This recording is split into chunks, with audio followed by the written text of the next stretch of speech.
Good evening and welcome to the Taubman Center for American Politics and Policy at Brown University. We're pleased to have so many students, faculty, and alumni and other interested citizens joining us virtually this evening. I'm Richard Ehrenberg, visiting professor of the practice of political science and a senior fellow at the Watson Institute. I'm honored to serve this year as the interim director of the Taubman Center, which is a part of the Watson Institute. The Taubman Center seeks to influence American politics and policy through scholarship, public opinion polling, conferences, workshops, academic research, internships, and a robust series of speakers drawn from experts, the media, academia, think tanks, and public officials.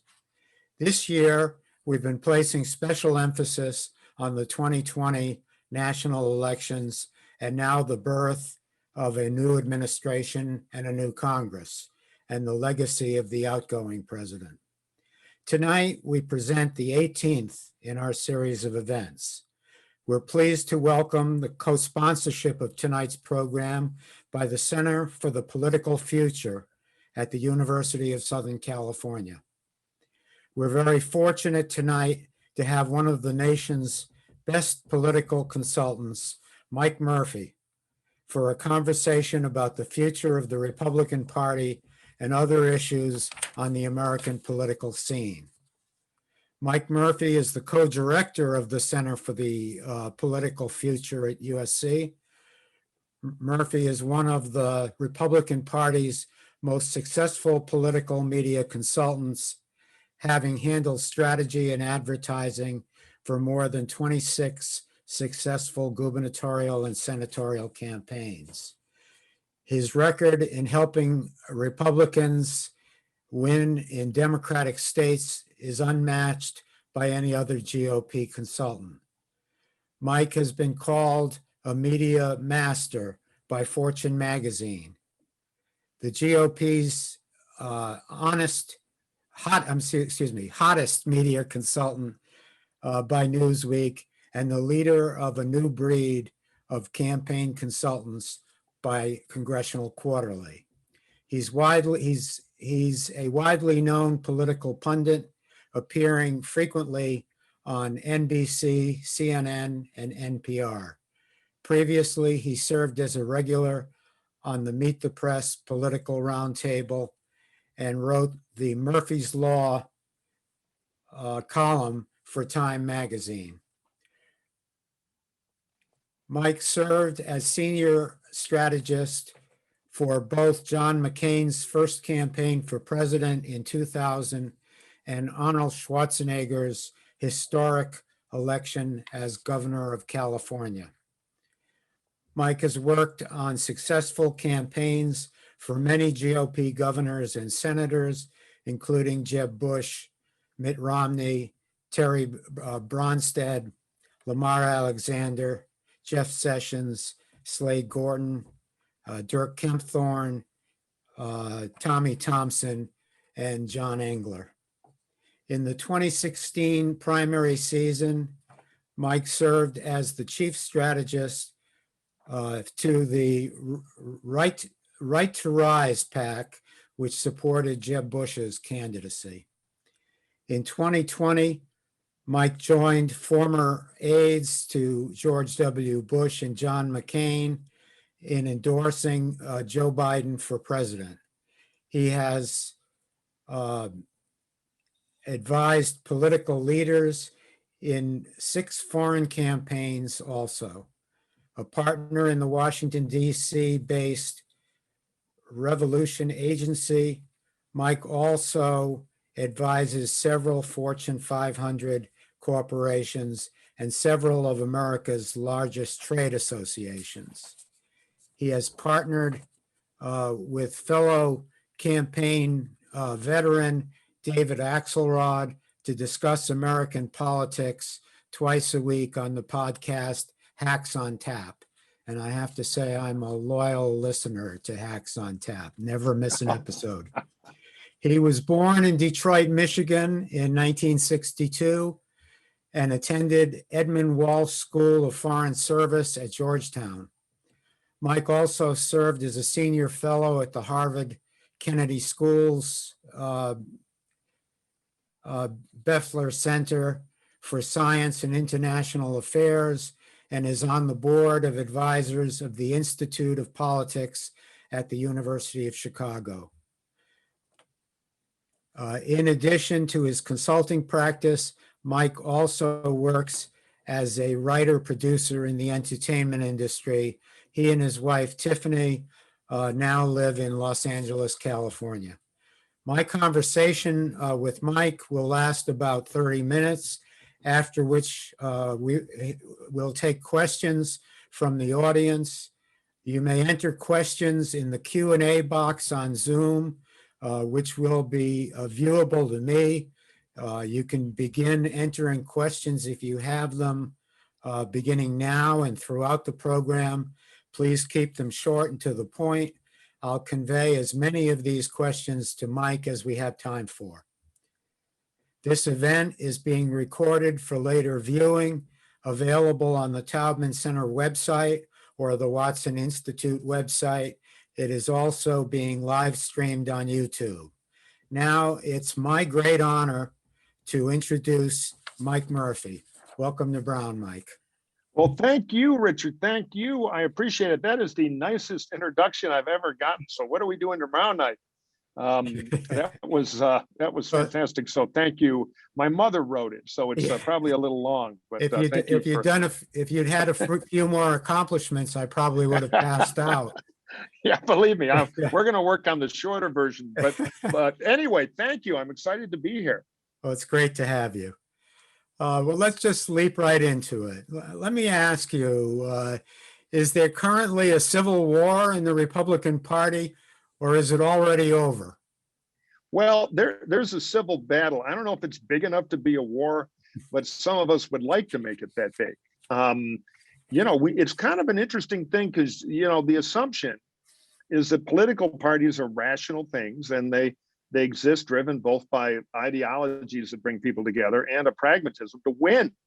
And, in the long term, that does rule out. It's taking a hell of a long time for the rational equation to take over the Republican Party. Because if you look at under our Trump lost weekend here, all 4 years and counting, we lost the House, we lost the Senate, we lost the presidency, we've lost just about everything. So this experiment you would think could be declared a victory, but right now, and the big interesting question is this nostalgia looking in the rearview mirror, or is it the future? The sway that Donald Trump has over the party, at least the person, the officials of the sway he has, remains really strong, which is why they're all fearing primary voter trouble. So they're going along kind of like hostages. I thought an interesting ray of light in all this was when Liz Cheney, who had courageously spoken up for the truth, which, normally it's like Lamar Alexander had no joke about, it's not really impressive when a Boy Scout wants some merit badge for telling the truth. But in the current Republican Party, she gets a big award for doing that. Right. And, there was talk in the Republican House conference of censoring her or stripping her of her position, number 3 in the leadership. And because it was a secret ballot where you really could see what the hearts were thinking, not the calculating survival minds, she won 70% of the votes to stay right where she is. But if it had been not a secret ballot, that election would have been a lot closer because of the fear of the power that Donald Trump and his acolytes could have, and a lot of politicians perceive they do have. Again, a footnote, perception being reality in politics until it's proven wrong. But right now they think it's still Trump. Now, there are a bunch of us making trouble, and we are small but growing in numbers. Ben Sasse in the Senate, of course, Mitt Romney's been a hero from the beginning. So cracks are showing. The other thing is that the rational financial supporters of the Republican Party in business and other places who have a lot of influence are very upset. So, I don't know if we have a full-fledged civil war yet, but we do have an insurrection that may grow into a civil war. Well, along those lines, how big a factor do you think Donald Trump is going forward? Well, I'm guessing here, and I've been wrong before, but I think he has a half-life. There was a time when Sarah Palin, on a smaller scale, was the most influential person in the Republican Party, and now you can hire her to open a car wash for $300. I think she's on Cameo. We could have, flipped 100 out and have her do a nice introduction.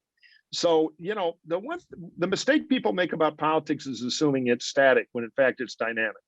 It's always changing. The question is the rate of the change and the direction. So we will either have a return to some normalcy, or this Trump thing will have a half-life, but it'll go on for a while. And I think the testing season will be the Republican primaries for the midterm federal elections in 2022. That's upon us. So, they're a year from now, primary season will begin. And that's where it'll get litigated out in the voter lands, not in kind of the conventional wisdom casino. And we're going to find out. And just very quickly, I'd say there are two kind of interesting case studies you can kind of watch that show the fork in the road that is going to be litigated. And I'm guessing, and maybe I'm an optimist, that it'll go the regular way, but I, again, could be wrong. One fork is Senator Ben Sasse of Nebraska, who's been kind of crafty about Trump, but he's now going to be censored for the second time by the Republican Party of Nebraska. That doesn't really mean anything, by the way. That means the Central Committee, which generally are kind of cranky activists.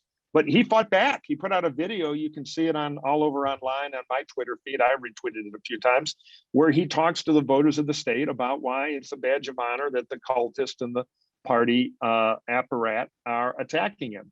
So he's going on offense, and he's doing it well. He had a primary last time. He crushed the primary. He'll have more trouble, but he's kind of writing one playbook.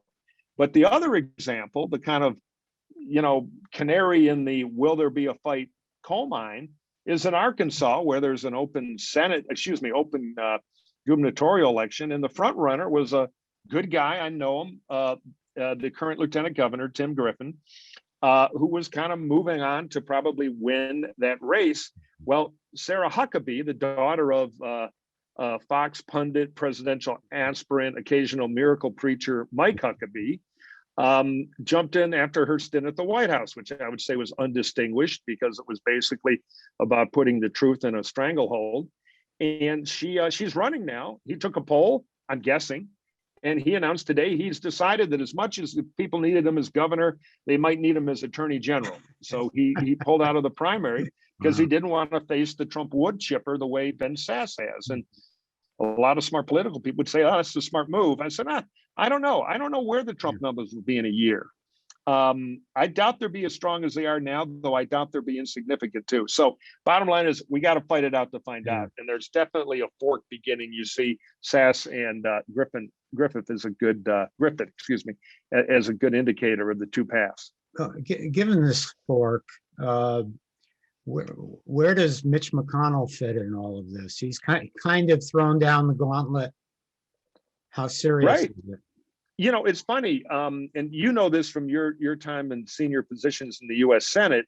Mitch is a pragmatic, canny operator who's going to do what's in the best interest of his caucus with a ruthlessly pragmatic bent. So when Trump was a fact of life and was president, Mitch said, all right, well, we got a president we can work with on certain policy things. And he got a lot of them.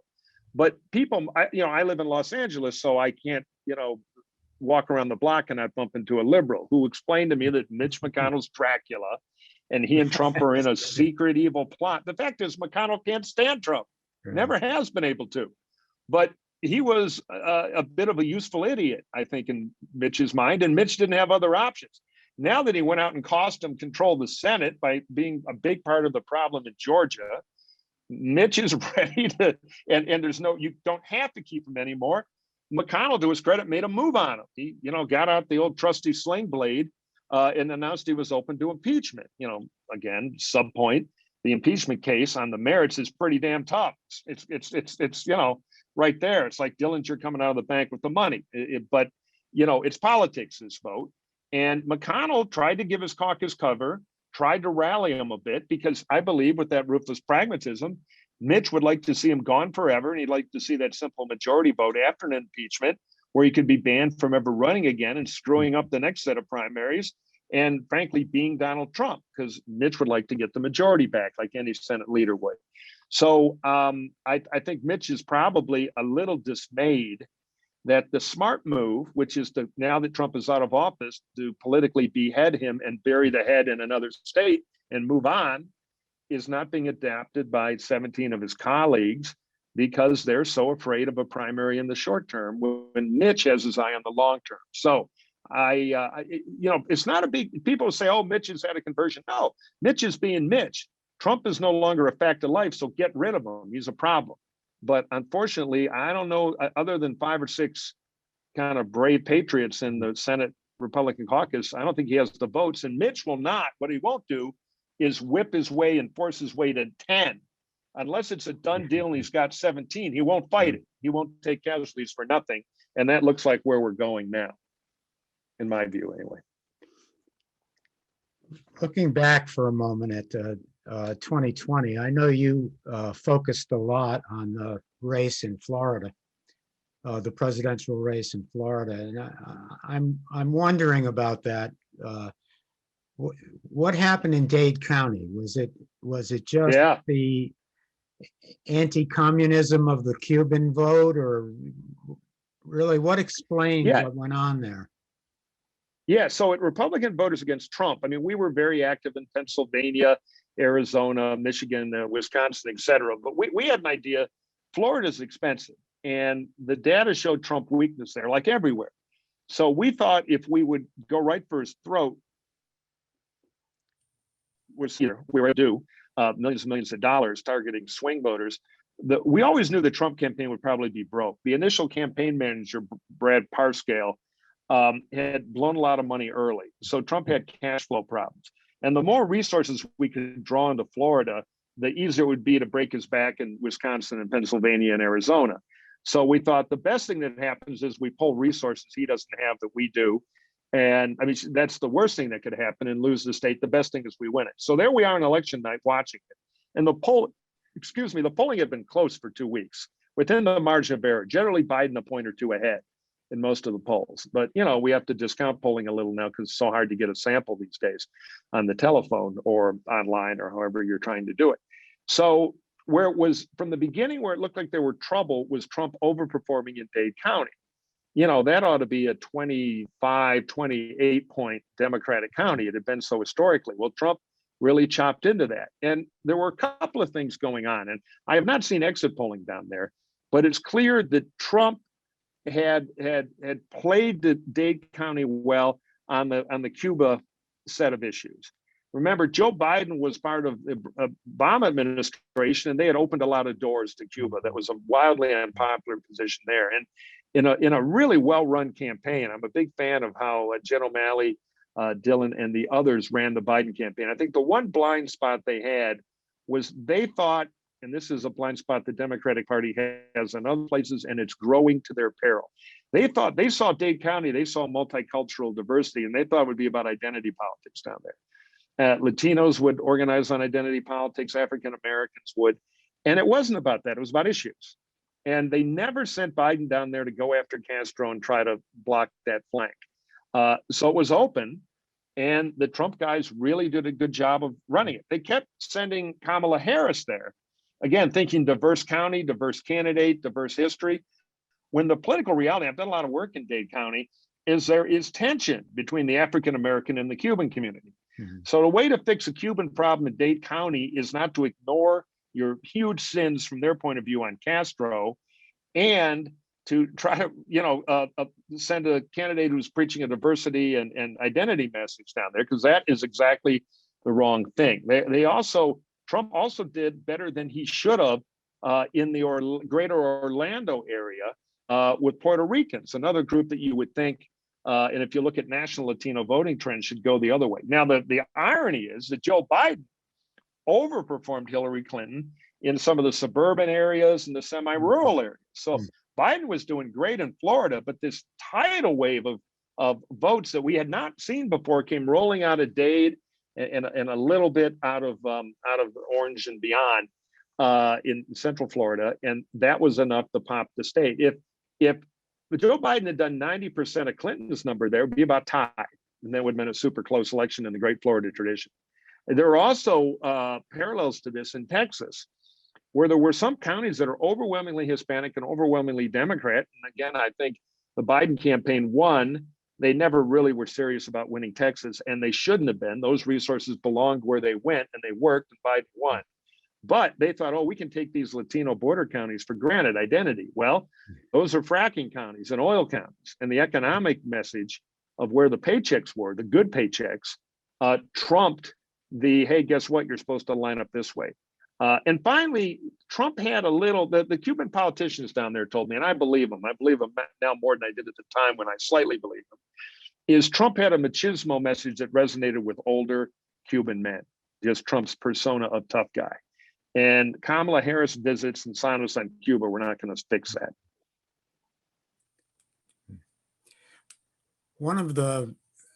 Obviously, one of the most fascinating states in the 2020 election was Georgia. Lots of national focus, of course, on Georgia. I really have two questions for you about that.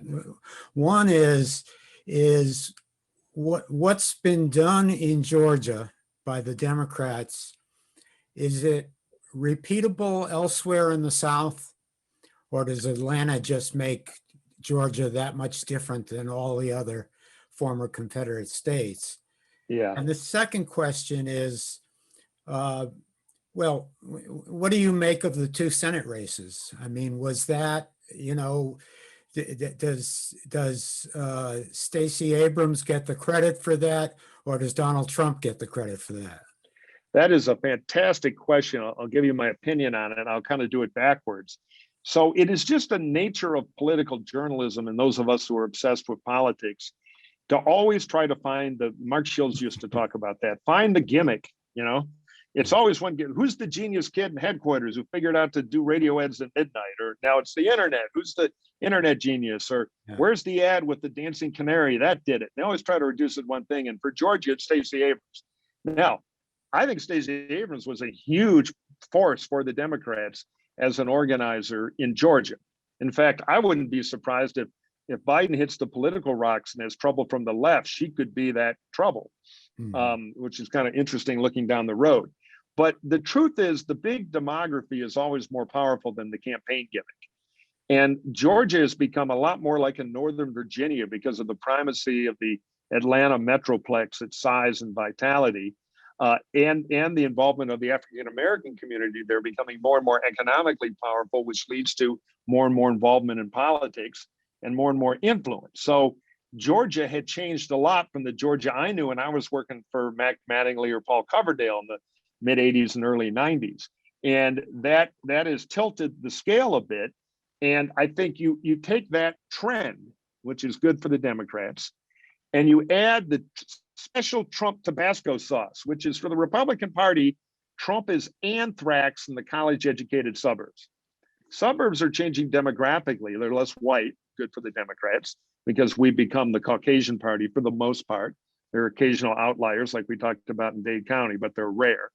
And so as the suburbs become less white Republican, that's one trend. And as college-educated white independents, who tend to be well-educated, slightly wealthier voters who vote Republican on their wallets, but are culturally closer to more modernist Democrats, as they look at Trump and thought he's horrible, and some of the suburban Republicans, particularly women, but it was everywhere, look at Trump and go, oh my God, the Republican thing it exacerbates the trend. So Trump murdered us in our own suburbs, and everything else in Georgia now, due to Atlanta mostly, but Savannah and other places, is less Republican, more swing voter, more urban and suburban. It was kind of a perfect storm. And on top of that, the Dems had their act together. And I think part of that was Stacey Abrams, but I don't think she's the miracle worker.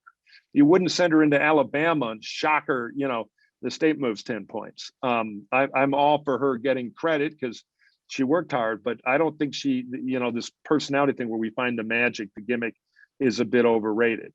And we saw that trend earlier in the Commonwealth of Virginia, which has become more and more Democratic as it becomes more of a suburban state, et cetera, et cetera.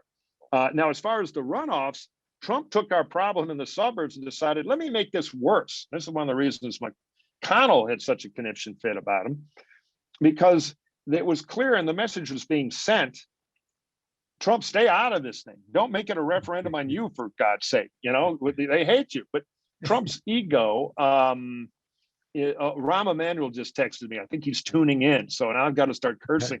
He's a frequent guest on Hacks on Tap, and one of the best practical politicians in the Democratic Party. He's a very smart guy. But I would say about the run, you know, Mitch is telling him, please, let's make it about the Democrats, not you. But Trump couldn't resist sticking himself into it. And then, of course, he was feuding a bit with Mitch. And so he, you know, there were just a million Trumpian mad turns, and that totally got in the way. Plus, we had kind of only 1.5 candidates there. Senator Perdue was kind of a barely sufficient minimum, off the rack Republican candidate, and who might have been able to click through. But Kelly Loeffler, God bless her, but she was a disaster. She was just a bad candidate. This often happens with checkbook candidates because it's like an actor. You know, they haven't spent the 10 years working the undercard to learn the craft. So boom, you're a senator. Boom, you got a big checkbook. And, you know, she didn't really perform very well. The irony is that the governor of Georgia, Governor Kemp, was also in a fight with Trump. He's shown he's a Trumpian guy, but he's shown some independence on the Trump issue. He originally came up with Kelly Loeffler as a suburban, as kind of a suburban friendly candidate. She owned the WNBA team. She'd been very active in civic stuff in Atlanta. By the end of it, the NBA team that she owned, WNBA, is coming out against her. Yes. So I feel sorry for her. It's kind of a nightmare. They put her in this rocket ship and said, by the way, you know, you're going to a place called Crazy Town, so work on your clown faces. And it failed. And to her credit, you know, the last vote is a lame duck. She didn't, you know, she actually bucked a little bit on the election return vote. So bottom line, bad candidates, bad Trump, suburban trouble, perfect storm, alarming trend for the GOP. And now we have this 50-50 Senate, which, you know, from your days there, the Democrats have control, but it's a rickety ship. It's kind of like an airplane of 100 passengers, and they all have a gun. So one of them can go crazy and kind of hold up the whole thing, which we can see from maybe from the left. If Bernie and some of his folks think Biden's going to center, they can hold it all up, but the centerists, the Mansions, others can hold it up on the other side. So anyway, the Senate internal politics are going to be fascinating. Yes. I wanted to ask you also about your home state of Michigan. I know it's a state you know very well and have done a lot of great work in. I just wanted to hear your take on what happened in Michigan in 2016 and then how it flipped over in 2020. Yeah, sure. So in 16, Trump kind of picked the lock. You can see this in a lot of states. Florida was a good example too. The classic suburban counties, you know, big hunks of southeastern Oakland County in Michigan, parts of western Wayne, down in Florida, you know, Pinellas, Hillsborough, the Tampa Bay area. Trump underperformed Mitt Romney. But in the exurban counties, Pasco in Florida, a bit north, of course, classic Macomb County in Michigan, you know, he was doing 10 points better than best case scenario. St. Clair County, even up in the Flint area, Genesee, a Democratic county, Flint, Michigan, in 16, Trump overperformed. So in these counties that tilted Democratic, but had a lot of white, high school, non-college educated folks who were just threatened by economic change and looked at Hillary Clinton and saw a campaign about culture and bathrooms and stuff like that, while they're hearing their brother is working in a plant in Michigan on weekends, disassembling 30-ton presses to put them on rail cars to Mexico. They're not so interested in the gender rules of the Charlotte municipal, you know, public restrooms. And Trump was doing his grievance act saying, hey, you know, they're coming in from Mexico. They're doing bad things. They're stealing your job. Chinese trade negotiators. And among that sliver of the electorate, which is well represented in Michigan, it resonated. And so he was able to eke out a victory. And, you know, he also, in the rural, more Republican areas, and even the kind of Democratic precincts in those more rural counties, Trump did really, really well. I mean, he just spiked like crazy. My favorite example of this is Lucerne County, Wilkes-Barre, not far from Scranton, where Biden is from. It's one of the older counties in the country. You know, it's had a tough economic history for 50 years, started in coal mining, big flood came, wiped them out. Then it was shoes. That didn't turn out so well. So, it's an older, whiter area that has had some trouble, but had a big Democratic allegiance. About 300,000 voters, roughly. Ronald Reagan set the record for Republicans there. County was a little bigger then. I think he came out of it with about an 18,000 vote. I'm a little rusty on the number, but big lead. Obama won it by about 7,000. It's gone Republican, swing area, but plenty of Democrats there. Trump won it by like 30,000. Mm-hmm. Blew the doors off the place. So Michigan had a lot of those spikes. So did Wisconsin. Though the thing you got to remember, Trump won in 16 fair and square. But for people after he won who got all excited, it was the same thing you heard after Jesse Ventura won in Minnesota. He's invented this new politics. He's bringing in new people. It's the future. It's a movement. It's unstoppable, blah, blah, blah. If you do the hard numbers, Michigan, Wisconsin, Pennsylvania, those are the three in 16. They had not voted for Republican in presidential races since 84 or 88, different state, different outcomes. Together, they cast roughly 13.5 million votes in 2016. Trump's combined margin among all three was 77,000 votes. It was like 10,000 in Michigan. I don't remember the exact number. Similar. A lot of that was underperformance in Detroit, by the way, where there was something wrong with Hillary's campaign there. Also in Milwaukee, weird because another, black areas, another city she did pretty well, but Midwestern black cities not so well. It all kind of came together and Trump won. But anybody who knows Michigan politics, you can't count on repeating something like that. It was kind of a grievance spike. And when things kind of got back to normal under Trump, Democratic governor Gretchen Whitmer shows up. Democrats are kind of on a run, winning a lot of offices. Mm-hmm. The suburbs went sideways again, like they do everywhere with Trump. Detroit kind of got back into gear for Biden. And again, in those rural counties, Biden shaves a little bit. He's not going to carry, but he takes back some of that Hillary deficit. So Biden ran a campaign that I think had a lot of smart subtext about not, he's a guy who collects like an old Corvette. He's not talking about gender identity in bathrooms, talking about American jobs, that pay a living wage. He's talking about the union movement, which is a perfect formula for Michigan. I mean, you work for Carl Levin. Biden could have easily been a senator from Michigan and he would have been successful. Yes. So he fit the state well, and they were ready to fire Trump. They've been that way for 2 years at least. And so, bang, even the Trump campaign knew Michigan was gone early. They kept pulling resources out of it. They knew he was a one-hit wonder there, and indeed he was. Let's talk a little bit about the 2022 midterms. Historically, presidents that their party doesn't do very well in their first midterm. We've got an exceptionally closely divided Congress right now. You mentioned 50-50 in the Senate, and I think it's now down to a 9-vote difference in the House of Representatives. So what's your expectation in terms of the midterms? There are 3 open seats, or now 4 open seats, I guess. Yeah. All on the Republican side. Yeah. Yeah, well, look, my crystal ball is foggy on this. There are 2 big forces colliding. The historical norms, which, don't dictate the future, but there are realities there. And generally, new president gets a little bit of buyer's remorse in the midterms of the first term and gets punished a little bit. So under that theory, the Republicans are clearly within striking distance in the House. Now, against that, you have some other stuff going on. One, there just aren't as many swing districts as there used to be. Politicians don't really like having to campaign when more and more districts are drawn in a way that kind of locks them in for the party that has them. So these waves are harder to do. That's one reason the Republicans hung on this time, even though they were losing the presidential race by, a decent number. The other thing is how the pandemic politics play out.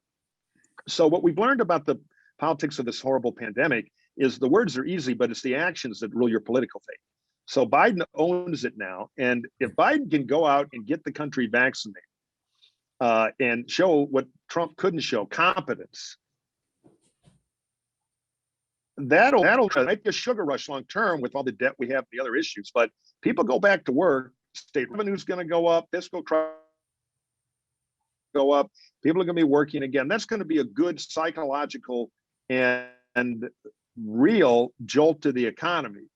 So, but a really good 2022 economically and look like Mr. Fix It. That is a strong position to be in as a politician who's going to have a midterm referendum on their performance.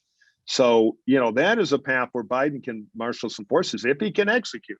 Because if he fails, if it's the Biden vaccinating trouble, the Biden fumbles 8 months from now, that's going to be real trouble. So historical norms, Republicans in good shape. Biden economic surge comeback off the vaccine, good news for Biden. And then on top of that, you got the two parties. Generally in the House, it appears to me to be a close, hard-fought race between who does a better job of losing the election, the Republicans or the Democrats. I think one reason the Republicans did surprisingly well despite the Trump, well, it really was not a House Democratic message. But a lot of the noise was made by the loud progressives, the squad, AOC. And that gave the Republicans some openings of, all right, old Joe's not too, scary. But some of these wackadoodles in the House, careful what you wish for. And I think a lot of that worked. So the question is, will the Democrats get off some of their ineffective messaging and take advantage of the fact that, we now have a member of Congress who the caucus has refused to censor, who basically goes out every day wearing a tinfoil umbrella so the Jewish space lasers can't get her. She's as kooky as they come. And and I know that it is the nature of things that the House always has a couple of kooks in it. The House represents all of us, so there's a room for a few kind of barstool morons and drunks. And it's always been true. And there were some other, but she's in a league on her own. And if we're having the civil war in the party, that will hurt our chances. And I think one of McCarthy's messages as a Republican leader is, and what he said in their big meeting was, don't fire Cheney. Look, Taylor Greene is going to stand up here and she's got a 3x5 card to read about how she's going to back off the whole crazy, Q stuff. Don't shake anything. We're 5 votes out here, and that's a powerful message in a caucus. So I think the best scenario as a Republican, I as you mentioned in the introduction, I'm renting, not buying Biden, because I like Joe, but I'm a conservative, but I don't have a party I can believe in right now. I'm hoping to get one. I haven't left the party. And if we can clean up some of the nuts over the next year and win some primaries where we're going to fight this out, I think a good Republican Party will have a pretty good chance. But if we go to Cuckooville and everybody's getting Q tattoos on their forehead, even if we have this chance to win in the midterms, we could blow it. Now, of course, God has a wicked sense of humor. The worst scenario is the Dems go AOC wacky. Our Q nuts hang around. We don't get rid of them, and we still win the House, which could happen. The Senate is tougher. You've got places like Pennsylvania with the great Pat Toomey, who's been one of the good guys, but he's leaving. Right. And I did the big IE for him last time, working for Mike Bloomberg, who supported Toomey with a good spend. So I know that state well. That's a hard one for us when the suburbs hate us, because you got to massively overperform in the suburbs for a Republican to win Pennsylvania. So that's a hard one to pick up. Rob Portman's had it. He's tired of people who think the fork is a communist tool and you ought to eat with, an American flag glove or something. He can't take it anymore. So he's given up Ohio. That's an easier one for Republicans, but who knows who we're going to have in the primary there. Maybe John, anyway. So Mitch has a harder lift than McCarthy does, though McCarthy has the crazier caucus that could spin things into Nuttyville. Bottom line, it'll be competitive in the House, and we don't know yet in the Senate. Long answer, I apologize. Yeah, it's a big, complicated one, and I don't know the answer yet. Yeah, it's a fascinating answer. And along the way, you mentioned COVID politics, and I think it is pretty clear that the Biden administration is going to rise or fall on what happens on COVID. I'm just wondering, we're only a couple of weeks in, but between the transition and the first couple of weeks of the administration, how's Biden been doing on that issue? Well, and let me just add one more footnote to that global question. because of course it needs to be even longer, more complicated. The other new factor is if business continues to abandon the Republican Party, Republican candidates are going to get used to the fact of being outspent 2-to-1 in campaigns. That's new. Because they're going to have a financial disadvantage, which again would make taking the House even more challenging. And that's Trump driven too. So I think Biden has his priorities right. Now, I've got an ideological beef with him on the size of the $1.9 billion stimulus, 1.9 trillion. See, trillion, billion, nobody knows. I'll put it in street corner conservative. Pretty soon you're talking real money. Yeah, exactly, exactly. The 4 trillion we've already appropriated. We haven't been able to spend it all, which tells you something. When you have so much money, you can't even get it out the door, although it is government. That is the same as the cost to the US government of World War II in adjusted dollars. So we've thrown World War II level spending at this. Now, I can argue, and I like Romney's plan to kind of do a welfare reform thing and put more cash grants into families with children to directly attack children with poverty with big checks. I like that plan.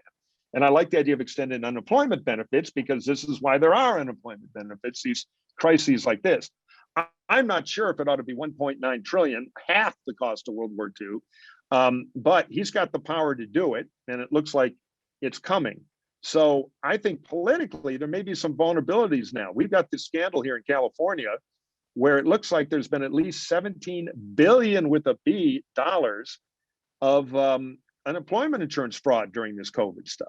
And I'm sure they're going to find that in other states. So I think we're going to have some litigation about the size of it. That said, Biden's main instinct, which is to get money into the economy now, because all the economists, even the conservatives, want to say, whatever you're going to do it fast. There's a multiplier effect. And if you wait too long and you have damage, digging out of it is even more expensive. So his bias for speed is good, though I'll quibble as a conservative with the size. And his prioritization of giving the vaccine, that is the answer. And I would, the problem is he's got to deal with states. Some states are great at it, some are terrible. But he might start short-circuiting that. And I would encourage him to be ruthlessly aggressive to get at least one vaccine into every arm everywhere as soon as possible as the production ramps up. Because if you get on the 2-shot vaccines, if you get one, that dramatically reduces your odds of being an asymmetric carrier. In other words, I feel fine, and you're giving it to everybody. So if we could just get one done and then prioritize vulnerable people for the second one faster in denser counties first, maybe.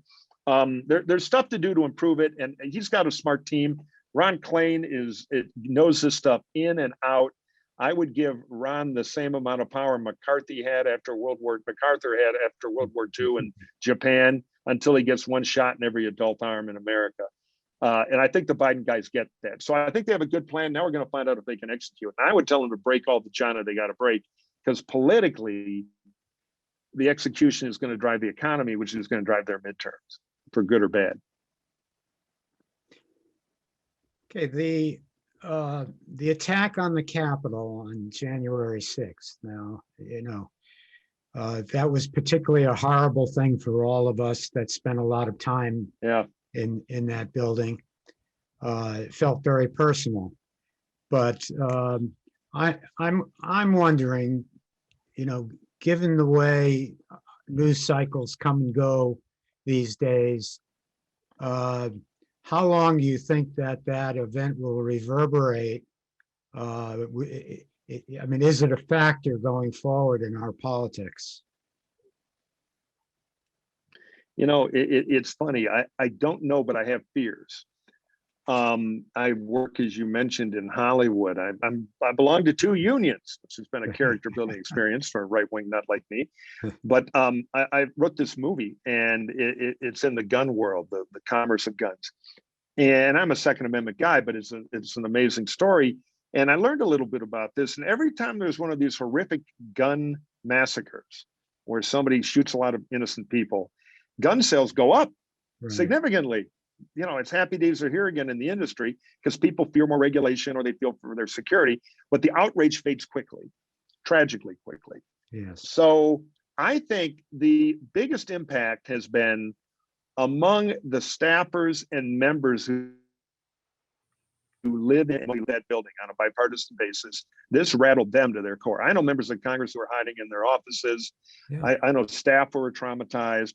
So among the people we need to find a way out of the cable Klieg lights to actually try to get something done and have back channels like we used to in the old days, I think there's a powerful reset among them. Like, what have we let happen here? And that institutionally could be a very good thing. I think in the greater public, I worry it'll fade pretty quickly. Because, you know, there's just, people are so dulled to all the violence and everything else. But the important thing is you have to, and this happened for a while, and I think during the impeachment trial, though I doubt it'll change the outcome, people are going to be reminded, the case is going to be made powerfully, the case is going to be made a powerful video. There might be a little rekindling of the outrage, because we have to look at this like nobody's tried to do that to the Capitol since the Redcoats. You know, they're trying to burn down our democracy. This was not just another riot. Yeah. This symbolically is so important, and people need to step back and understand it wasn't just about crawling in the window of a building in DC. And I'm hoping the outrage doesn't go away, because outraged people, I think, are what we need on things like this to get back to the fundamental values of our democracy. But my guess is, having been in the cynical machinery of politics for 30 years, the public outrage will dim. But again, the staffers there, the people who are in that building, the electeds, they're scarred by it. And I think they might be able to harness that energy to do some good things. Yeah. Well, who would have ever thought we'd live to see magnetometers at all the doors to the House floor? Yeah, in your days in the Senate and when I was working around there, I never wanted to walk up to a member of Congress and say, "Hey, flash me your Chrome. What are you packing today?" Yeah. It's just unbelievable.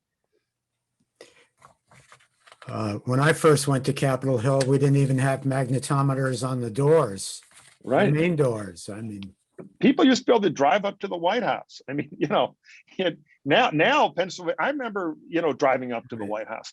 sure. And to the gate there between the building and right up that middle thing. Now you, Christ, I haven't even been to DC since it, but you know, the Pennsylvania Avenue was like got tank traps. You can't, anyway, it's and you know how the security people are always in a bad situation, because something happens and they're like, "You should have known, it's all your fault." So they respond by, "All right, let's call in an army division of 18,000 guards." Yes. And there's no real reason they ought to ever leave, because we don't want to be blamed again. They always default to the escalation. So it's going to be an armed camp now for a long time. It'll be hard to undo that stuff. Right. It never goes all the way away. back. It never goes back. It's like a one-way valve. Yeah. And that's a problem, because it has to be an accessible building. It's living history. And that's the whole idea. You know, I remember one of the coolest things when we're shooting a television show about Congress right now that I created. And we're in various places that aren't the Capitol trying to recreate it.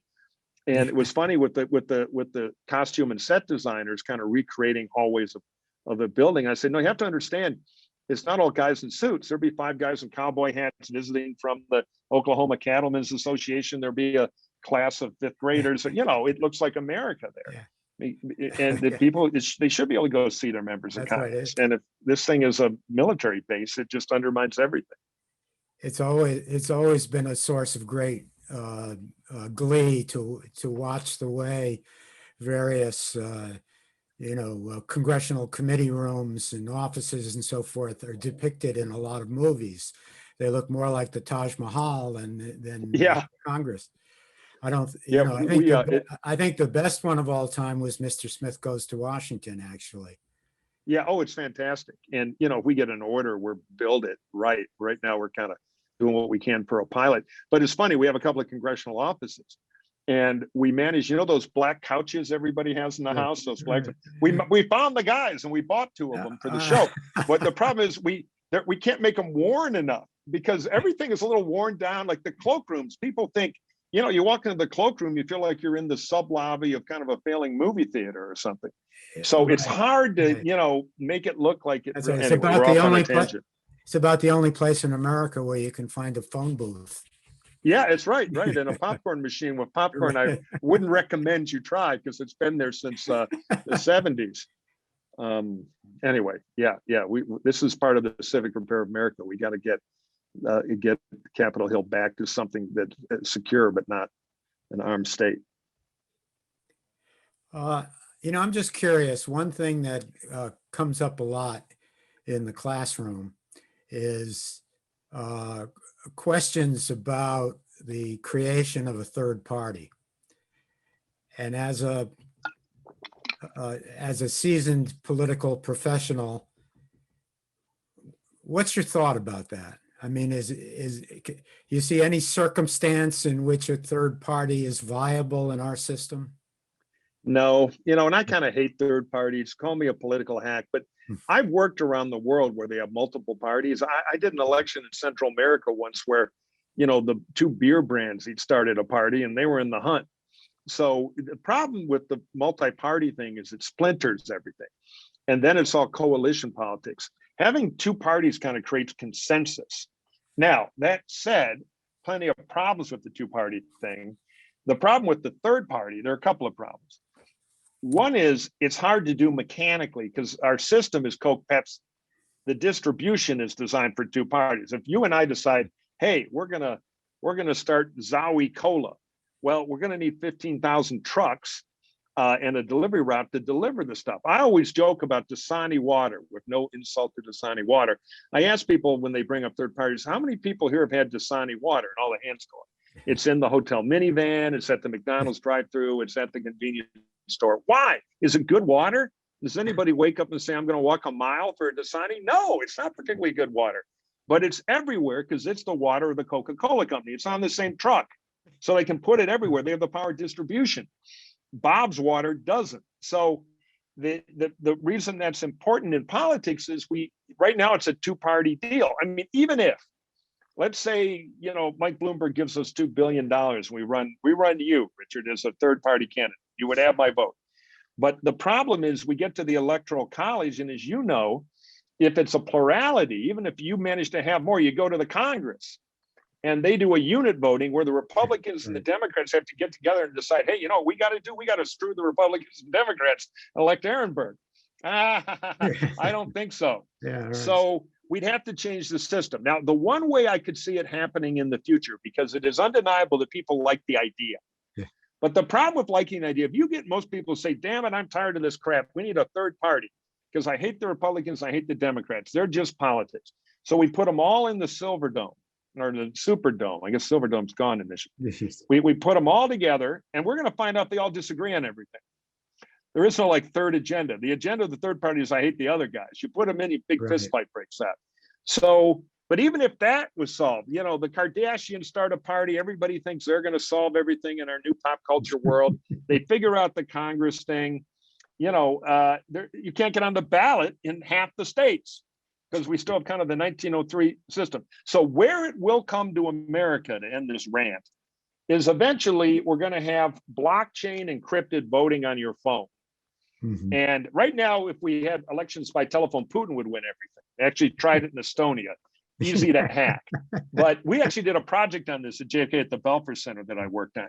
But if you, with blockchain, which is promising but not certain, you could get the technology right to safely vote on your phone and take all that party apparat, 1908, get on the ballot law stuff away, because Jeff Bezos, they solve it, which technically in the future is possible. Then the problem is you get a lot of parties. And then I'm one of these, Mark Lilla guys obsessed from the right. He comes at it from the left about identity politics. So now every gene code will have its own political party and we can all rank our grievances with each other. So no, I'm for fixing the two-party system because it forces near majority and hopefully majority consensus. The third party thing sounds good, but it's a miracle diet that doesn't really solve anything in my view, nor is it practical in the short term. What tends to happen is the two parties evolve. Right. I mean, the reason we don't have a green party like most democratic Western countries is because the Democrats evolved to gobble up most of the environmental issue. Right. And theoretically, in at least my sunny scenario, the Republican Party will become a modernized center-right party, more demographically diverse to reflect the population, or we're going to become the minority party, if not a lot of power, the gated suburban community, and we're going to fade off and die and, surrender the world to the left. So parties are pragmatic. They're just slow and big-headed.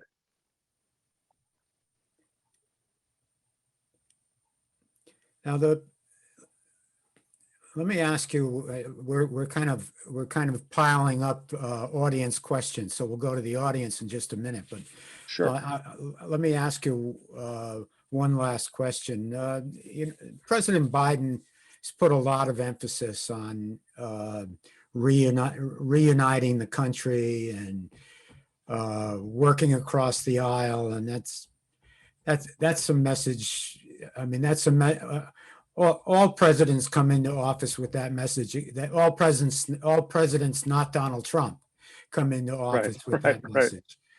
But on the one hand, he's got a certain kind of unique credibility because he's got this long history in the Senate, and he's got a track record working with Republicans and being able to get stuff done.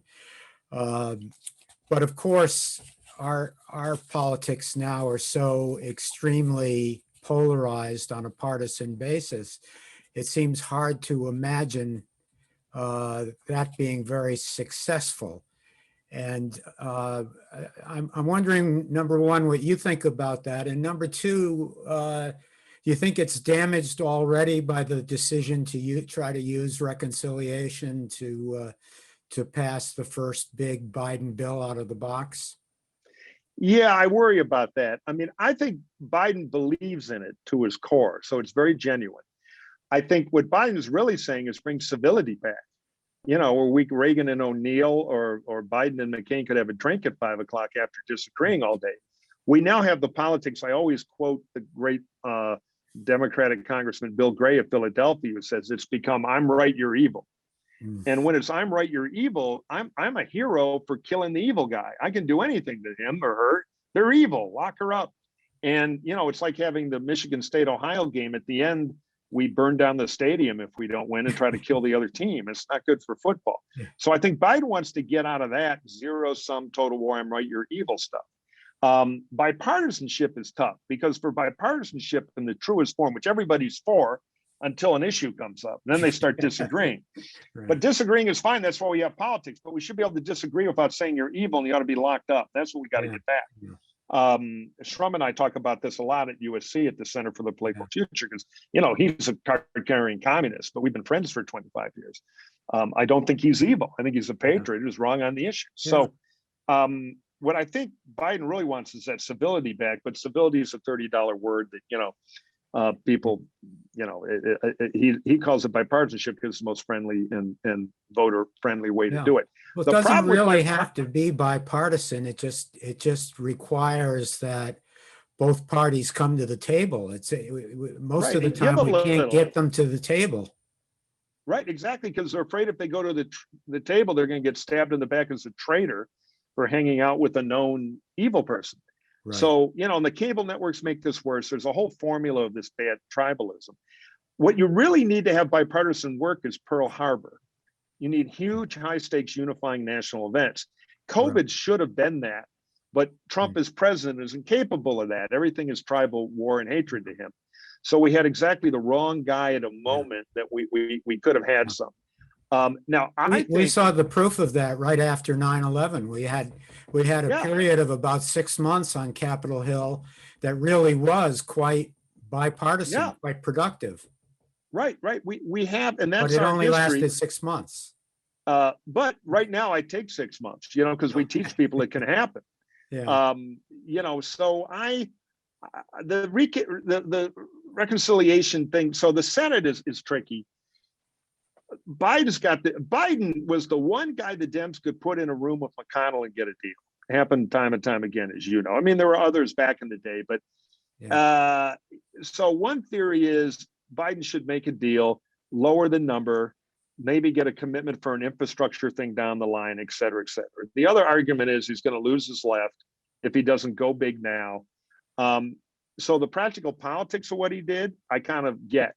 But he is going to take a big dent in the bipartisanship argument now, which is part of his image. So he will pay a price. Now, the other problem is you've got double semi-bad faith.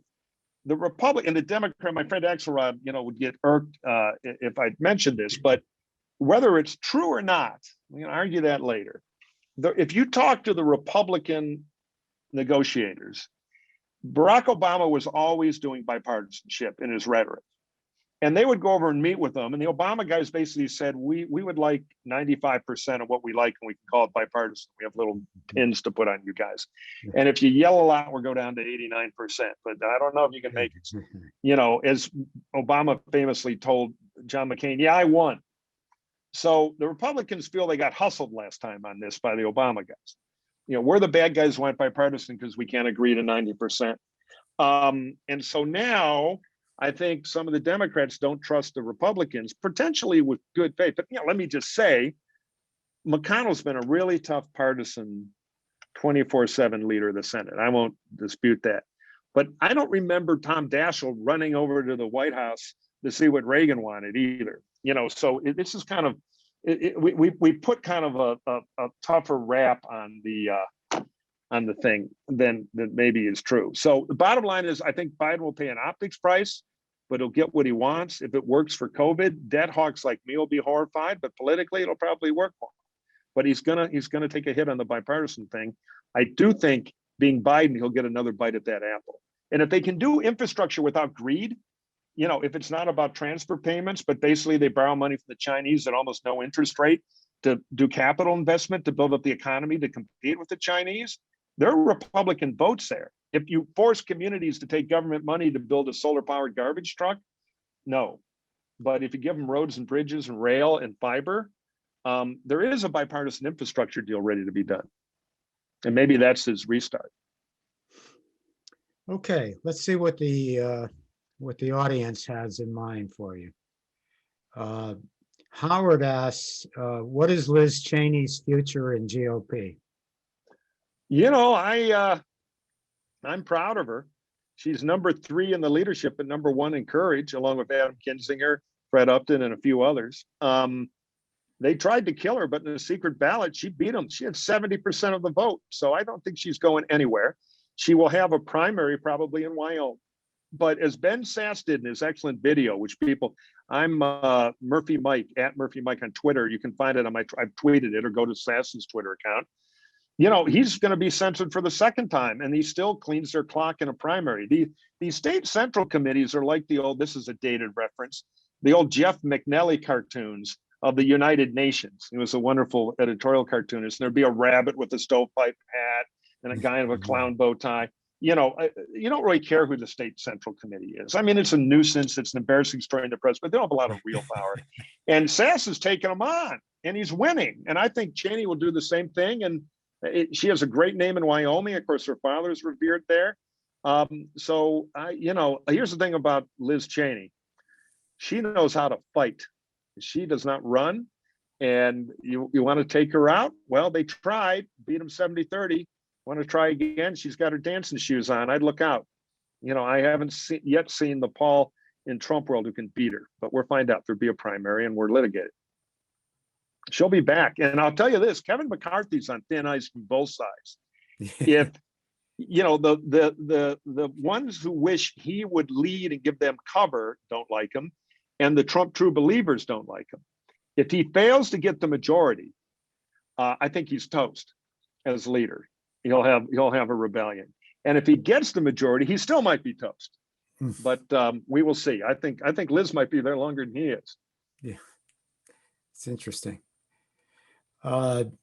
Justin asks, which of the current GOP senators do you see as the potential future star or standard bearer of the party after Trumpism recedes? Well, if it recedes, which is the big if. It's funny, the ones who praise him the most, of course, are the ones who are plotting to take his, position. That's why they're praising him. So obviously, Josh Hawley, the most dangerous place in Washington is between him and the New Hampshire primary. The guy Josh Hawley's kind of a smart guy who's slumming, pretending he's a Trump guy, played his hand way too big during the insurrection. He's lost a lot of his big donors. I think he may have blown up on the pad, and I'm happy he did, but he wants to run. There's a smarter version of Josh Hawley in the Senate, Tom Cotton from Arkansas, who kind of pulled his punches a little. He's also smart, talented, total cynic. He wants to run. Ted Cruz always wants to run. Yes. And is acting like it. Marco Rubio always wants to run.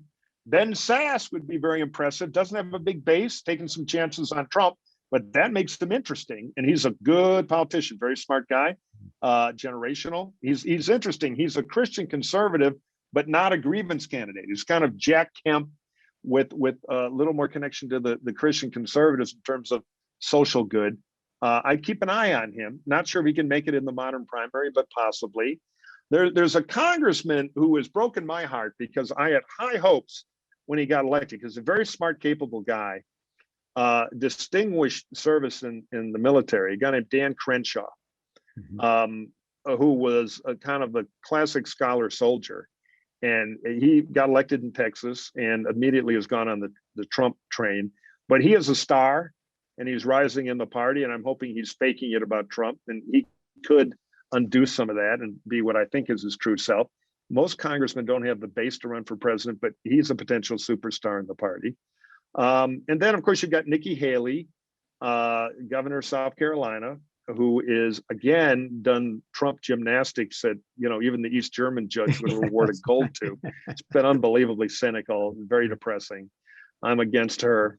But the media will like her because she's a diversity argument, which is always irresistible. But the fact is she's, I think, the most cynical person running. Only Hawley really is close. And that tells you how high on the scale, in my view, anyway, she is. And then you got Kristi Noem from originally a congresswoman. Now she's the governor of South Dakota, who's been an absolute dunderhead on COVID, but is kind of an attractive candidate. And she's out on the hustings. Pence would like to run again. So basically, there are a ton of them. And Eric Trump, Tucker Carlson, it can go on and on and on. It's going to be like the Russian Civil War in the 1920s with 100 warlords all trying to take power until enough vicious Bolsheviks get together and bring order. And I can't handicap it right now, but there'll be a lot. And of course, what they all have in common when they're not praising Trump is hoping he's locked up by the Southern District or something, so he can't run. Or one of his kids can't run because they're in his way, or he's in their way, excuse me. So it's Game of Thrones all the way around. As you were talking about all these potential candidates in a large primary field, I was wondering about 2016. You started out with Jeb Bush, who seemed like conventional wisdom was that he was the strongest in the field. What point along the way did you begin to see Donald Trump as a real threat? Well, it's fascinating. And one of the reasons I loved your incredibly kind introduction is I normally get the much shorter introduction, which is, this is the idiot who spent $110 million trying to help Jeb Bush become president of the United States. I'm now working at Quiznos, so it was good to get off early and be able to get on this broadcast with you. So I was the super PAC guy for Jeb. I'd run his governor campaigns, the two winning ones. And at the beginning, we knew it would be tough. We knew that the conventional wisdom media would anoint us. And we said, all right, that's good, because it might scare some people out before they figure out that we got vulnerabilities here. And it also means we can raise a ton of money, and we'll see if money can buy us love. Originally, and I stopped talking to Jeb in the campaign when I went off to do the super PAC, because you cannot communicate. Jeb and I had one kind of bro hug in the middle of the campaign with 15 reporters invited to watch us, so we didn't talk or anything. It was ridiculous. But so at the beginning, I was particularly worried about Cruz, because my argument was, look, it's going to be a grievance year, and Cruz is a grievance guy. He may look like a sitcom Dracula, as a mean writer once described him in The Guardian, but watch out. He knows his way around a Republican primary. And Jeb's reaction was, well, what do you think my chances are? And I said, if we can get the nomination, you're a governing conservative governor. You have a terrific record in Florida. I think we can win. We can beat Hillary Clinton. But the nomination, I think 40%, and I was probably upping my real feelings a little bit. And he looked at me, he goes, you're crazy. It's less than that, 25 at best. I mean, he knew, but he said, look, I want to run my way, because otherwise I'm not going to be a phony. What I believe is what I believe. The campaign will disintegrate if I try to be one of those guys. And if I don't run, who will? And I said, well, maybe Scott Walker. And there was kind of a better Scott Walker at the beginning. Right. And he went Trumpy too. And Jeb said, no, let me think about it. Anyway, he ran. And I'll tell you the thing about it. We're all competitive people. If anybody who dealt with the Bush machinery in Florida knows that Jeb is a low energy is like a joke. If Trump had Jeb scheduled, he'd be in a coronary after 5 hours. And Jeb was a hell of a governor and a hell of a politician. Nobody could lay a finger on him for 8 years in the biggest swing state in America. The only mega state that's really a swing state, or was. Now it's tilting a little R. We're seeing demographically if that loops back the other way. So none of us have any regrets for a bunch of killers because we never did anything on the campaign other than tactics or a million things we could have done different, the bumper sticker glue, all that. But as far as what Jeb Bush stood for, I still have the sticker on my car. Don't blame me. I was for Jeb. Because we'd be well into the second term now with a Senate majority and I think a House majority if Jeb Bush is the president. We called the super PAC Right to Rise. It was about lifting everybody with reform conservative ideas. But the problem was that the voters were looking for grievance. And Jeb was the anti-grievance candidate. He was a unity candidate. He was all that government stuff that they didn't want. Now, our strategy, as far as Trump coming, we started to see Trump moving up. And we made the same conclusion that Jeff Rowe, who was running Cruz, and the couple of guys who were running Marco Rubio, everybody kind of thought the same, which is, all right, Trump's a novelty candidate and he's famous. So he's going to get a little heat here. And then somebody, probably Cruz, is going to take him out because he's wrong on all the primary issues. He's a Schumer donor.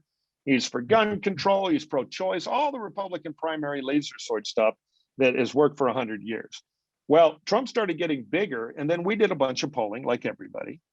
And we found out that if you were convinced that Trump was a jerk, you would go to Cruz, a few would go to Rubio, nobody would go to Jeb. Trump and Jeb are opposites. Jeb's the smart guy. He's part of the system, even though hilariously, we all knew as governor, Washington drove him crazy every day of the week. But, people in focus groups would say, well, he grew up in the White House, and it was just, that was a thing glued to him, which I'm sure drove him crazy because he was really an anti-Washington guy. He was a total governor.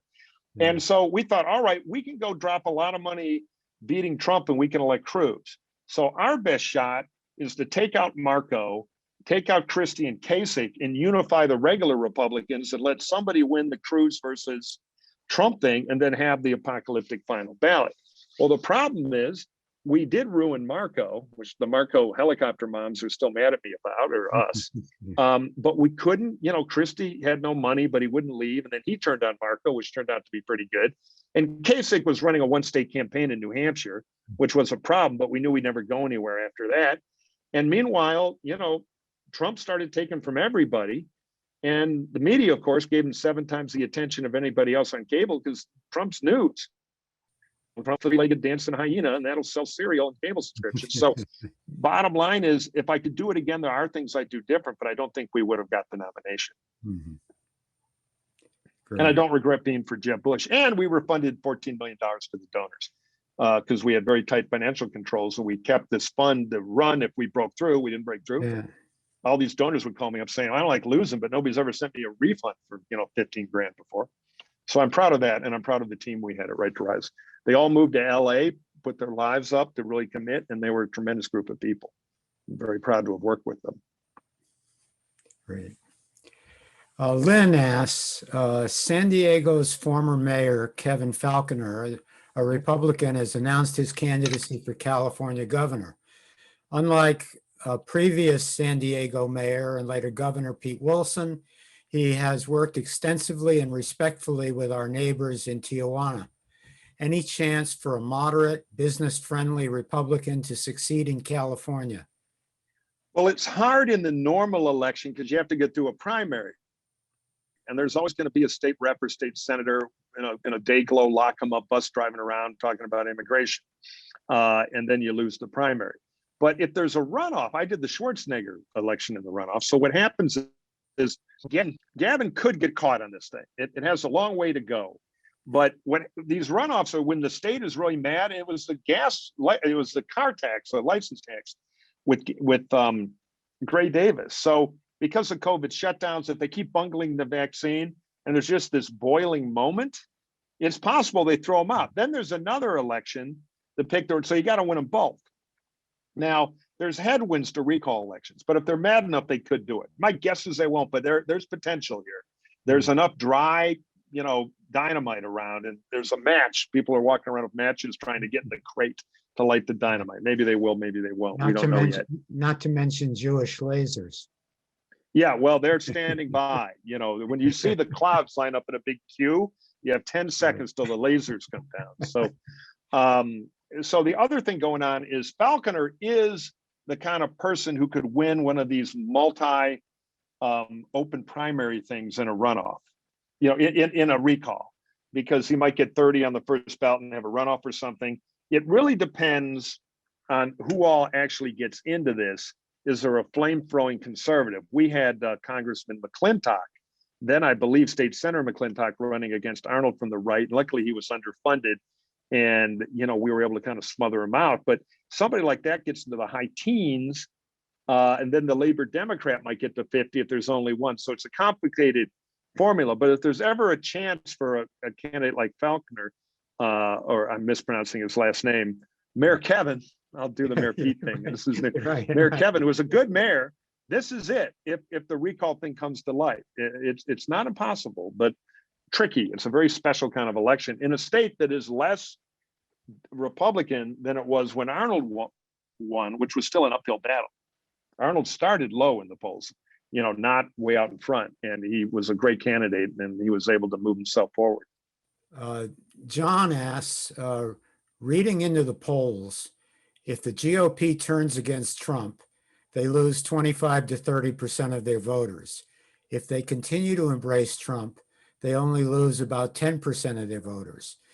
Doesn't seem like the GOP has a choice.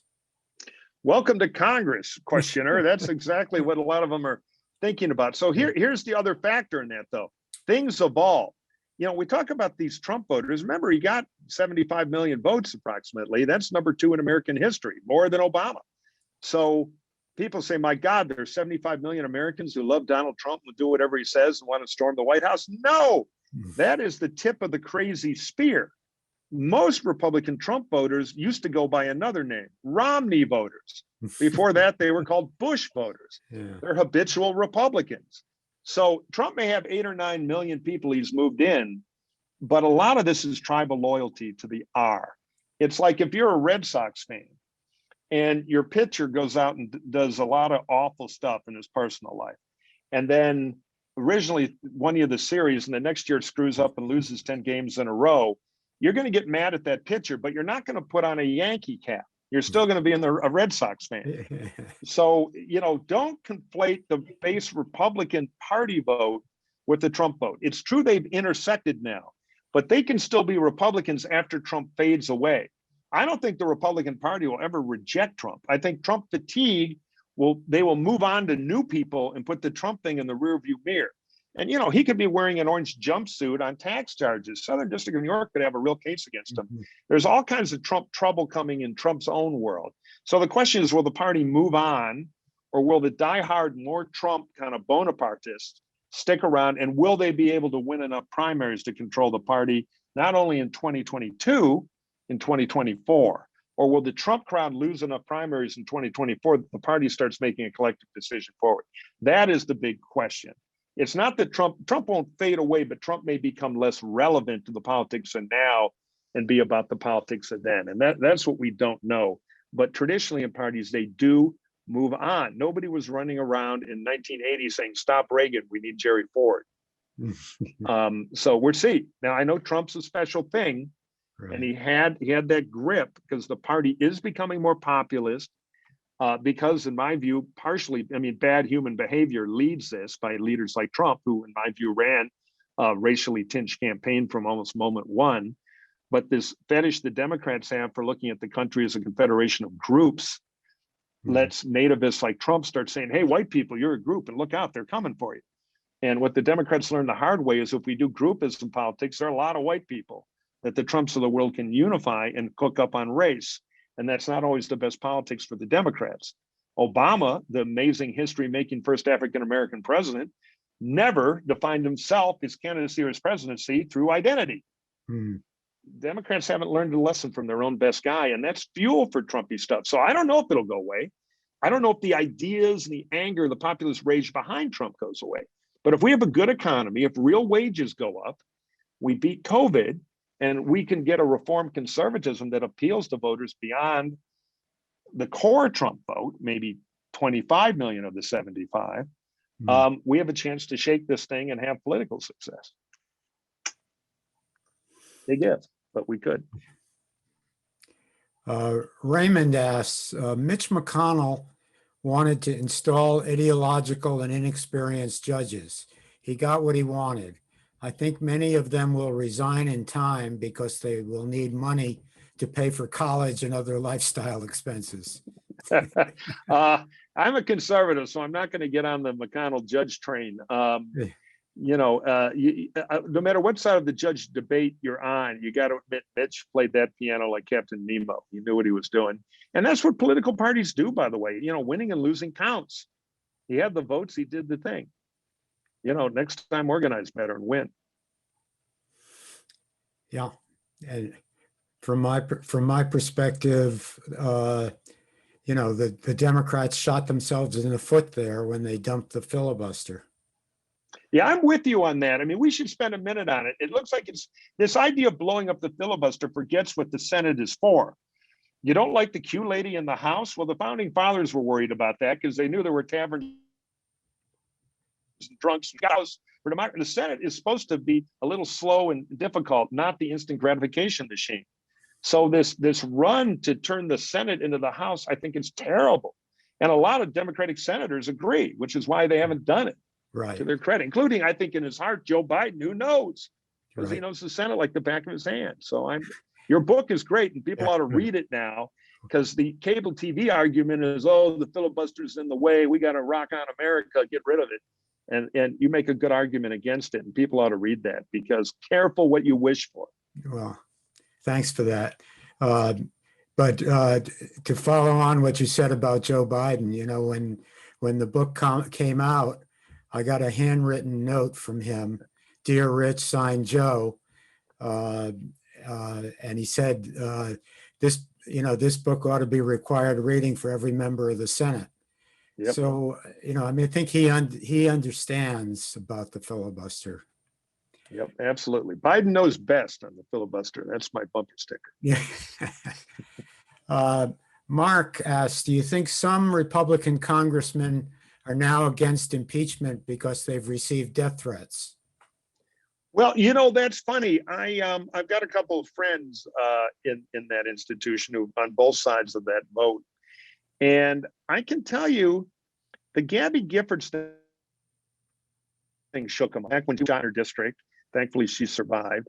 And then later at the softball game where Steve Scalise got shot. Yeah, sure. So it in their greater family of Congress, it's on their minds, because people watch TV, so they think these guys are all driving around in a limousine and they've got 20 Secret Service guys around them and they can order people killed. Life of a congressman is a guy walking through an airport, maybe with an aide yelling at him about, don't forget that guy you hate is holding a fundraiser for you, so you got to show up at his house and take a photo with his new cockapoo and listen to the idiot wife yell at you also for an hour and a half. Then you got another fundraiser, and they're like dragging the thing to the plane to go back, where they pay the second mortgage they can't afford because they want to keep their kids in the school. So guys like me don't run ads that they don't really live in the district anymore. And then they get there, and then another aide picks them up, or they just, they take a cab. Right. These guys are not in a bubble like that. They're vulnerable. At their public events, maybe a local cop shows up in case somebody wants to throw an egg at them. They can arrest that kid and drag him out. So I think it's on some of their minds that they don't really want to be in front of the crazy right now.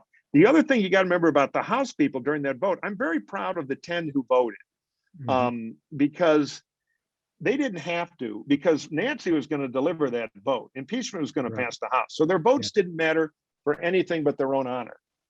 And they're all going to get primaries. We're raising a defense fund for them. And they all put political skin in that, when really how they voted would not affect the outcome. The Senate guys, on the other hand, they got all the same problems, but they will affect the outcome.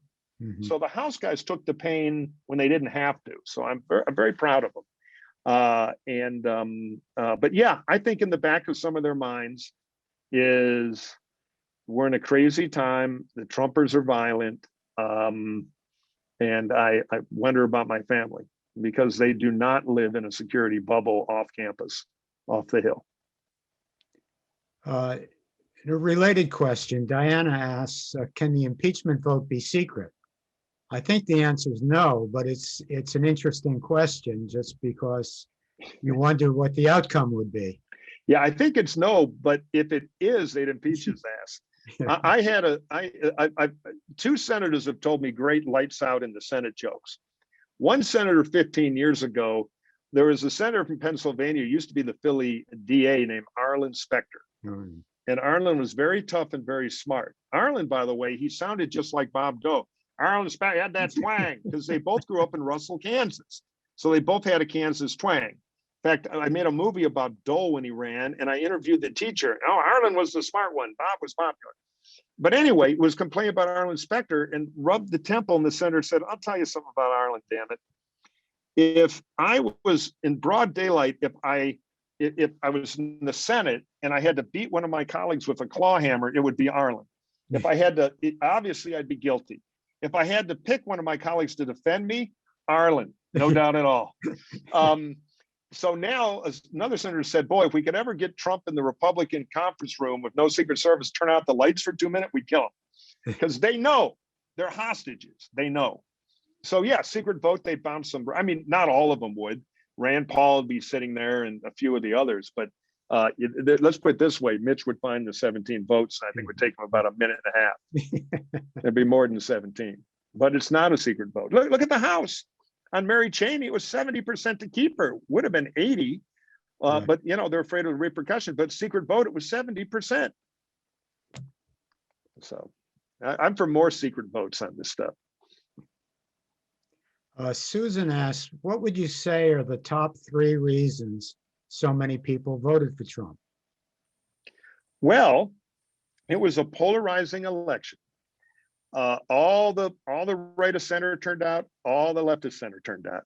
So Biden got an amazing amount of votes. Trump got them. It was a very involved election. The stakes were high.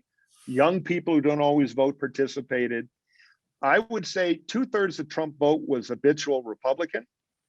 And another third of Trump vote was a mix of Trump love and fear of the Democrats, fear of the squad. And look, I'll get mail, so send it all to Professor Aaron Berg at the Taubman Center here.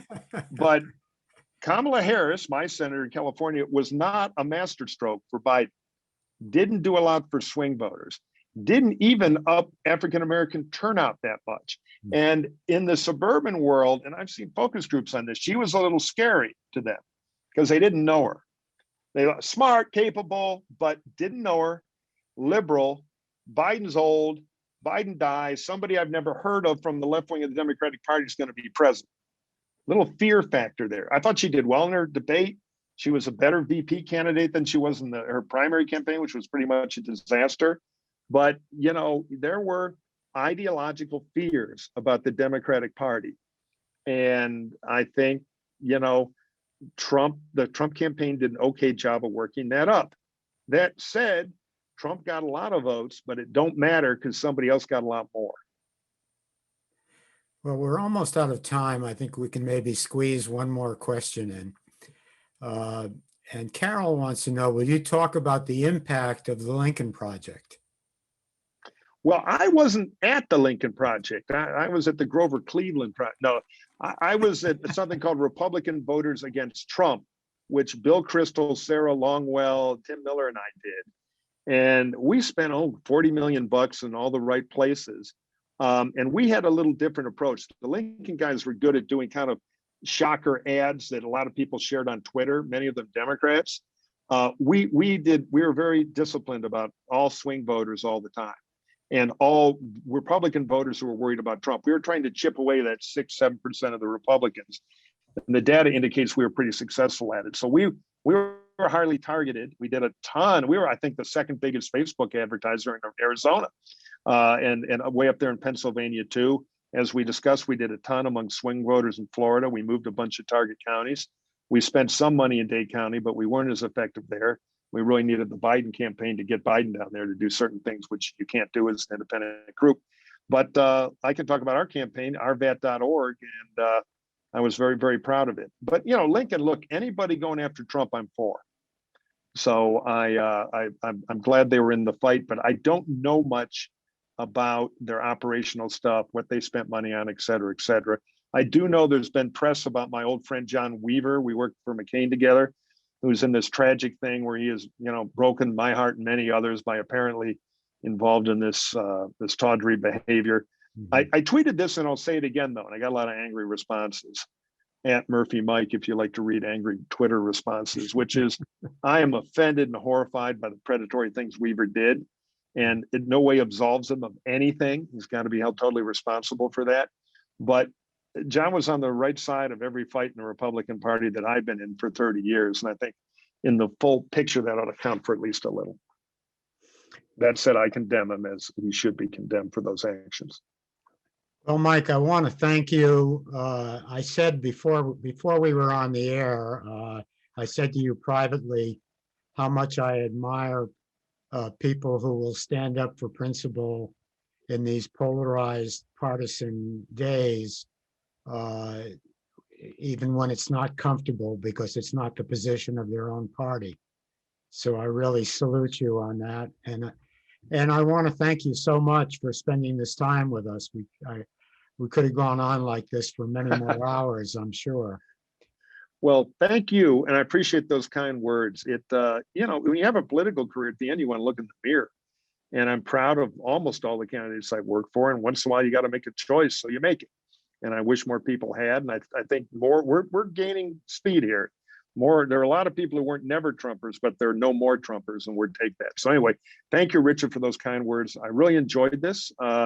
If you like this kind of blathering, you can join Richard as a listener to Hacks on Tap, where my old friend David Axelrod and I do exactly this. We've been friends for 30 years where we beat the brains out of each other in campaigns and do a little inside baseball. So it's on your podcasting dial. And again, thanks again, and congratulations on this great institute.